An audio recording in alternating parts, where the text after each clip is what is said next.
Hello दोस्तों, नमस्कार।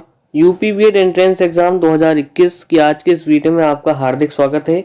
आज हम आपके लिए जो एग्ज़ाम पेपर 2017 में हुआ था उसमें जो प्रथम प्रश्न पत्र आता है उसमें खंड ए में सामान्य ज्ञान की जो आपके 50 क्वेश्चंस आते हैं उनके प्रश्नों का हल आज हम आपके लिए लाए हैं। इससे पहले की वीडियोस यानी कि 2018, 19, 20 के सामान्य ज्ञान और हिंदी की वीडियोस हमने अपलोड कर दी हैं, तो आप चैनल की प्लेलिस्ट में जाकर वो वीडियोस देख सकते हैं। चलिए अब सीधे आपको जो हमने पीडीएफ तैयार की है 50 प्रश्नों की उस पर ले चलते हैं और उसका सॉल्यूशन आज हम आपको कराते हैं।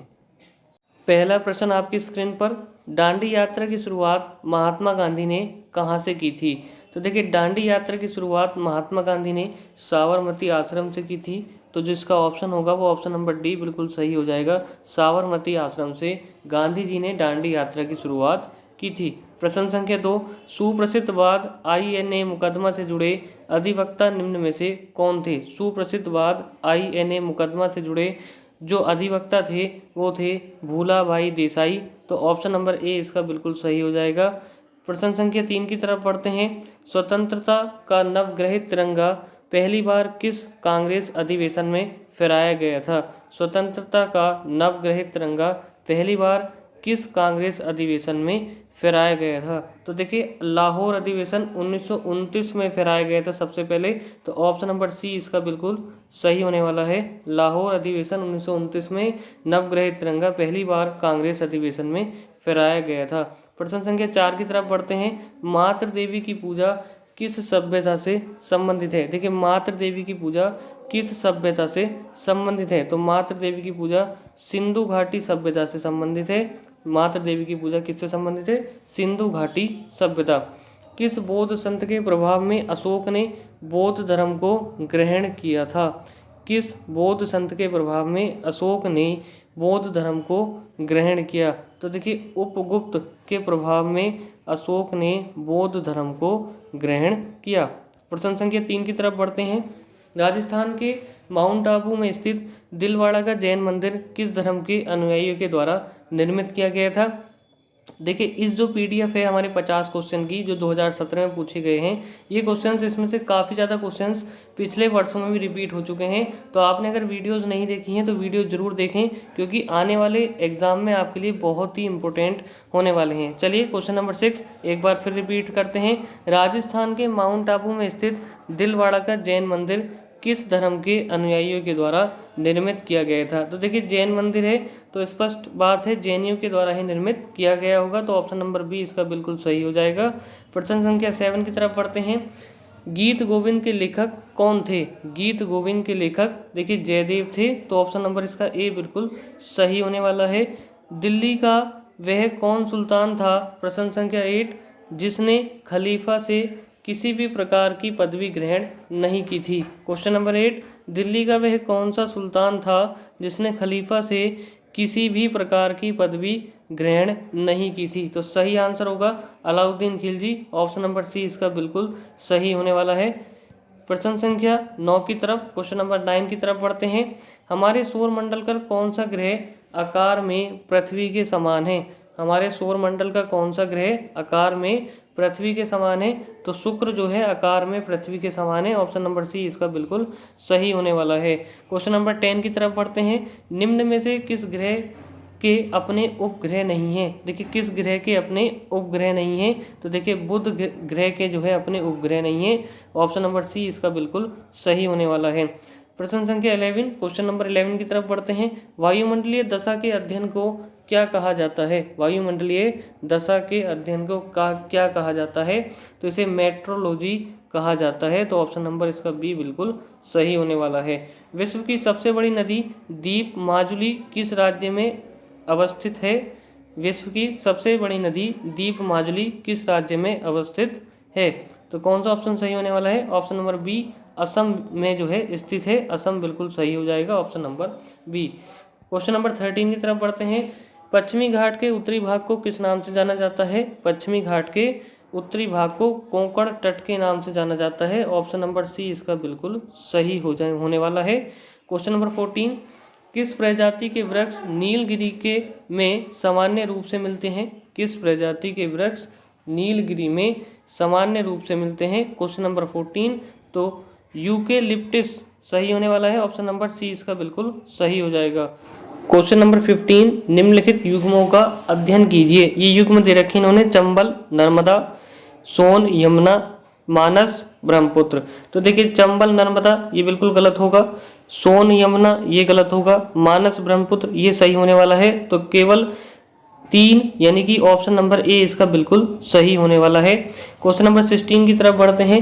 निम्नलिखित में से कौन सा भारत की निम्न कृषि उत्पादकता के लिए उत्तरदायी नहीं है? निम्नलिखित में से कौन सा भारत की निम्न कृषि उत्पादकता के लिए उत्तरदायी नहीं है? तो इसका जो सही आंसर होगा वो होगा आवश्यक आदानों की उपलब्धता। प्रश्न ऑप्शन नंबर इसका बी बिल्कुल सही होने वाला है।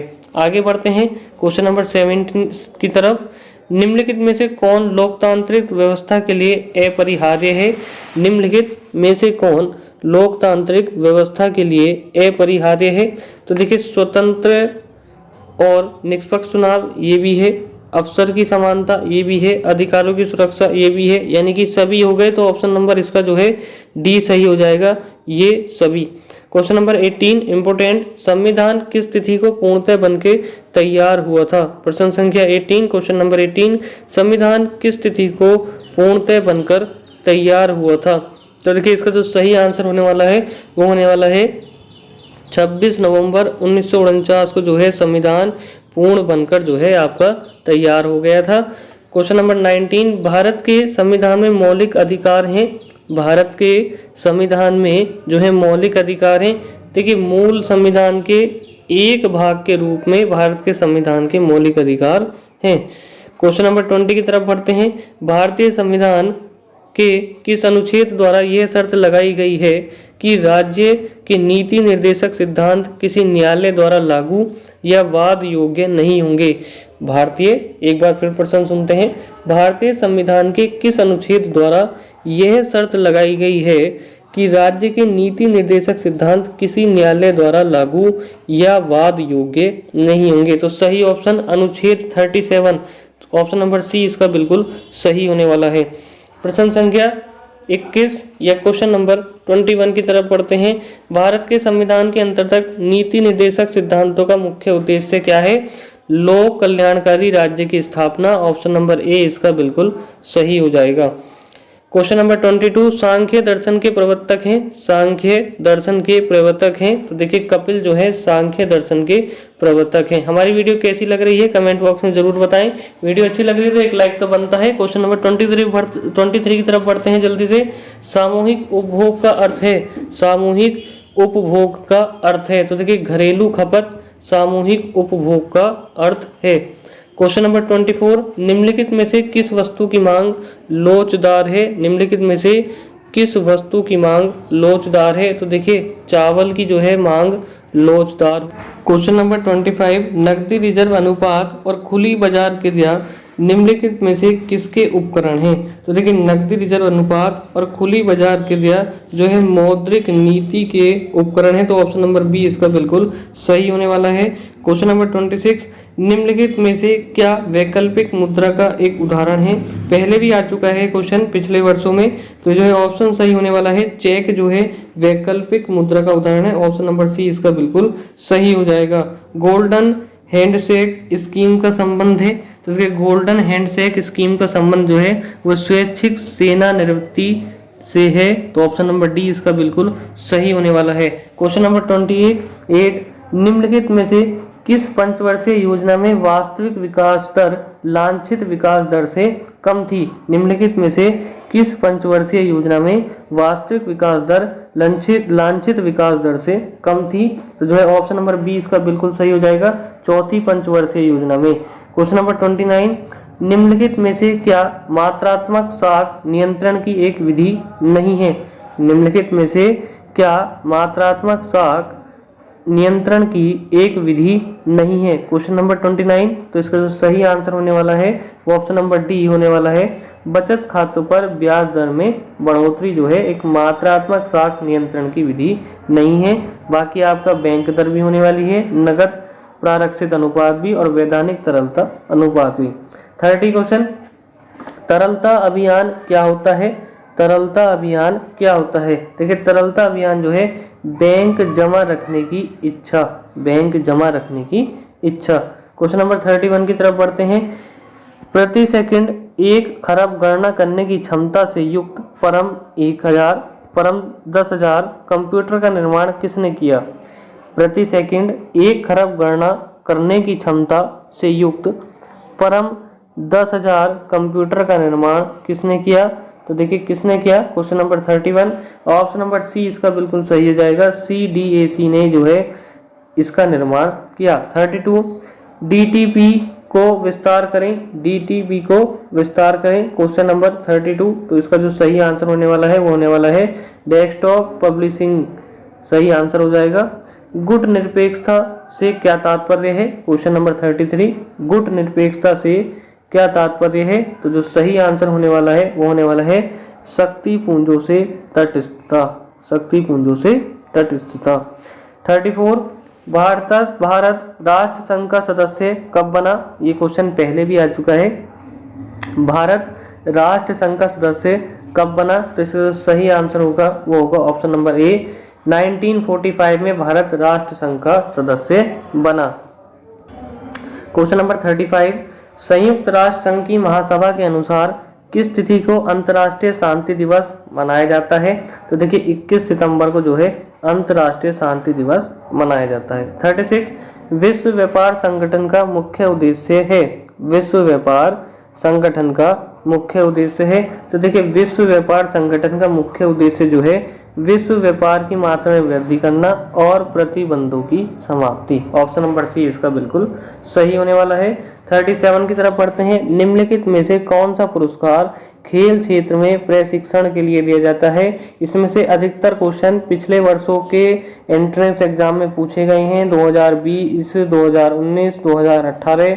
तो निम्नलिखित में से कौन सा पुरस्कार खेल क्षेत्र में प्रशिक्षण के लिए दिया जाता है? Question number 37। तो इसका जो सही आंसर होने वाला है वो होने वाला है द्रोणाचार्य पुरस्कार। ऑप्शन नंबर बी इसका बिल्कुल सही हो जाएगा।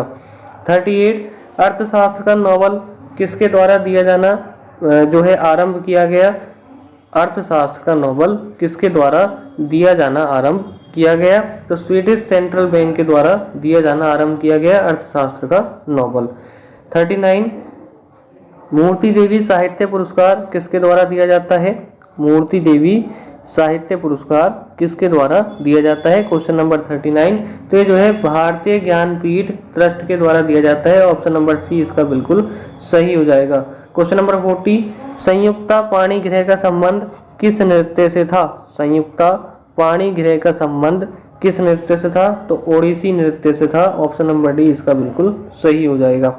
विश्व के 7 प्रमुख सागरों को पार करने वाली प्रथम महिला कौन थी?